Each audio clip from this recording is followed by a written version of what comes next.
தமிழ்நாடு சுகாதாரத்துறை அமைச்சர் மா சுப்பிரமணியன் ஒரு விளக்கத்தை அளித்திருக்கிறார். மருத்துவமனைகளில் கேஸ் தட்டுப்பாடு எதுவும் இல்லை என்று அவர் குறிப்பிட்டிருக்கிறார். சிலிண்டர் தட்டுப்பாடு ஏற்பட்டுள்ள நிலையில் மருத்துவமனை கேண்டீன்களில் பாதிப்பு இல்லை என்று மருத்துவத்துறை அமைச்சர் மா சுப்பிரமணியன் தெரிவித்திருக்கிறார். விறகு மின்சார அடுப்புகளை தயாராக வைத்திருக்க அறிவுறுத்தப்பட்டிருப்பதாகவும் அமைச்சர் மா சுப்பிரமணியன் தெரிவித்திருக்கிறார். செய்தியாளர்கள் சந்திப்பில் அவர் கூறியதை தற்போது பார்க்கலாம்.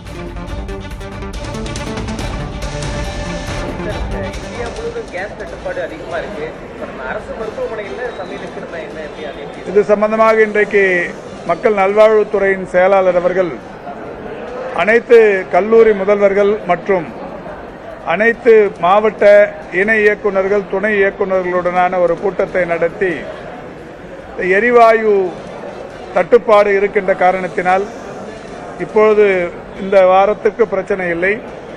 அப்படி பெரிய கடுமையான தட்டுப்பாடு வரும் பட்சத்தில் உடனடியாக அதற்கு மாற்று ஏற்பாடாக எலக்ட்ரிக்கல் ஸ்டவ், அதேபோல் அந்த கட்டை அடுப்புகள் போன்றவற்றை தயார் நிலையில் வைத்துக் கொள்ள வேண்டும் என்று அறிவுறுத்தப்பட்டிருக்கிறது.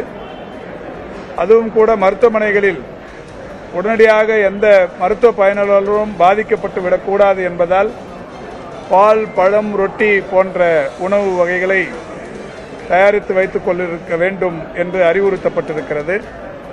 எந்த இடத்திலும் ஒரு மருத்துவ பயனாளியும் பாதித்துவிடக்கூடாது என்பதில் அக்கறையோடு மாண்புமிகு தமிழ்நாட்டின் முதலமைச்சருடைய வழிகாட்டுதலோடு இந்த பணிகள் முன்னெச்சரிக்கை நடவடிக்கையாகவே செய்யப்பட்டு வருகிறது.